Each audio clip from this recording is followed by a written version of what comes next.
when we mail it out. The post office more than likely will put it in the mailbox for 123 Main Street, but I hope they know they have a trailer in the back, so they'll get that questionnaire to it. But either way, mail out is the major method for delivery in the Houston area. We also have update, leave, and update, enumerate. There are operations where we hand deliver questionnaires and where we hand deliver or count at the same time. Update, enumerate is used down in the colonias. Update, leave is used in very rural areas where you might have only rural route boxes and you don't have any mail delivery. Everybody's supposed to go to the post office and use a P.O. box. The Census Bureau does not mail the P.O. boxes, only to physical locations. Again, it's a census of households, and every person we count has to be geocoded, which means marked in a specific place in the country. We just can't count, okay, here's an extra 20 people in Houston. That doesn't work. We need to be able to map spot them to an exact spot. Why? Because obviously it's used for apportionment, for drawing redistricting, and for a variety of other purposes that need us to actually map spot someone. So, like, we can't just do it generally at. Yeah, everybody has to be map spotted to a specific spot. So we get the questionnaires out to them, and part of getting the questionnaires out is the Be Counted program. The Be Counted program is a program where we understand that the FBI can't find everybody, so it's very hard for us to do that as well. So even though we do our best throughout these operations, and we've done it for the last 23 censuses, we will miss households. So there will be households that for whatever reason didn't get it. You know, the trailer in the back never got the questionnaire for whatever reason. So the Be Counted program is a program where we have spots throughout the community after a certain point in time, probably right after April 1st, where we put these Be Counted centers out. They're really simple things, but they're places where people can go and pick up a form. So therefore, if by a certain point you didn't get a form in your house, then you go there and pick it up. So that's the other way of getting questionnaires out. It's not a questionnaire distribution program. We expect everyone to get it in the traditional methods by mail. But again, if you didn't, that's where you would go. Next slide, please. So step 3 is encourage people to fill it out. And that's where the partnership and the community involvement comes in. Partnership is basically our belief that nobody trusts us because we wear a badge. So therefore, we need to convince community leaders and people important in the community to spread the word and to understand. Hopefully you will understand and you will explain to your constituents, hey, this is important, go ahead and fill it out. So that is the approach of our partnership program on the ground. We will have media and advertising. Obviously, they'll be running ads on all the TV stations and doing advertising. We also have special programs, such as Census in the Schools. We create materials for the kids to try to educate them about it.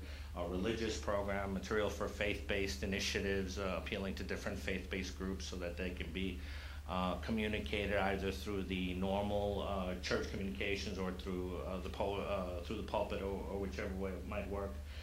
We have language materials created. The questionnaire is in 5 languages and English. So it's Russian, Chinese, Vietnamese, Korean, and Spanish. Is that right? I'm looking for yeses. Yes. Okay, that's correct. Just making sure. And then, so that's the language. So that's the questionnaire is actually created in those languages. So there's an actual questionnaire you can fill out in that language. But there are 59 language guides that tell you in the other languages how to fill out the questionnaire. So therefore, we didn't create a questionnaire in Urdu, but we do have a language guide in Urdu that you can read in Urdu that'll tell you how to fill out the questionnaire in English. And the language guides, the outreach materials, all of those things link together so that they can be either spread and disseminated by the partners or obviously by the web or whoever can help us disseminate those things. The other way of disseminating information for those is the Questionnaire Assistance Center. The Questionnaire Assistance Centers are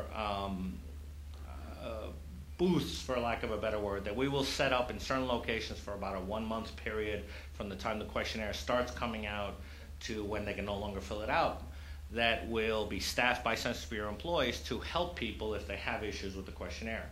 Now, this census is a short form only census, so we don't anticipate that a lot of people will be coming in requiring assistance with filling out the simple 7 questions.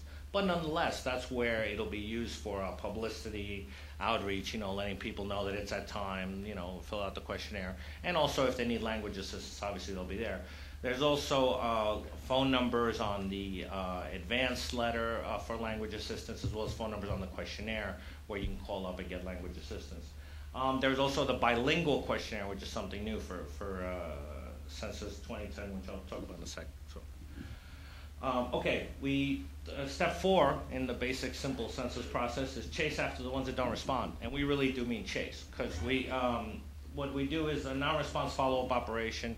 They basically go after whatever percentage of the population doesn't reply. This is what makes the census the largest peacetime operation in the United States. We will employ about 1.4 million employees nationwide to do that, to go knock on doors. In my region alone, 3 states I'll have 111,000 employees and a lot of Tylenol to be able to chase after everybody that needs to be chased after. That operation will entail basically all of the people that we know we got questionnaires to or we sent questionnaires out to that didn't respond. We then go and knock on the door and say, hi, I'm from the Census Bureau. You didn't return your form, and they take the interview right then and there. Next slide. Okay, the other thing that's obviously important to us as we go through the process is ensuring accuracy. There is extreme standardization within the Census Bureau. Since we're going to have 1.4 million temporary employees, everything is standardized. Their training is verbatim. It's read to them. It isn't up to like, oh, did I get a better trainer that trained me differently? Everybody's trained the exact same way across the entire country at the exact same time. So everyone goes out into the street to do non-response follow-up at the exact same time.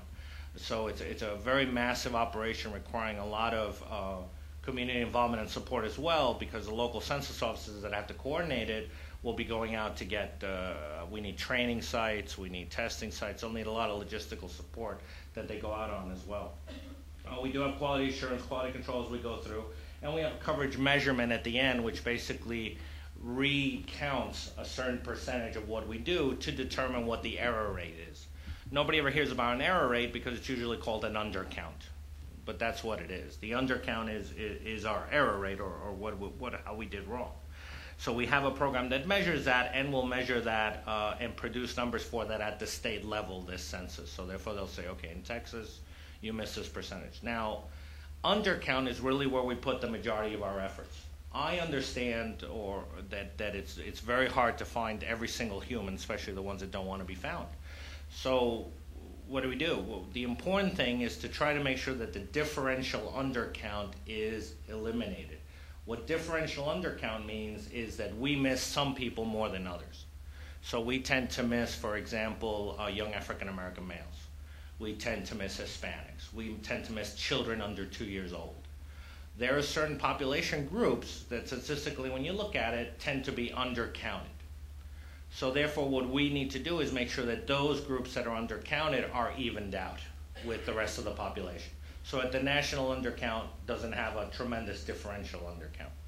Matter of fact, the national numbers for the last census was, I think, a 0.5% overcount was our error rate nationally. But when you look at Hispanics nationally, they were, I think, 3.6% undercounted nationally. So again, there's vast differences in that rate, and that's what we work at to try and even out. So that's why we put a lot of resources into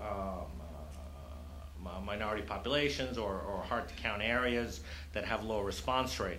The reason we push for self-response as well is not only because it's a lot cheaper, it saves not government money, not my money, our money. It saves money to have people fill out the form and return it, but it's also more accurate. Our studies show that if someone gets the form in the mail and fills it out and sends it back, that's a more accurate result than some government worker knocking on your door asking for information.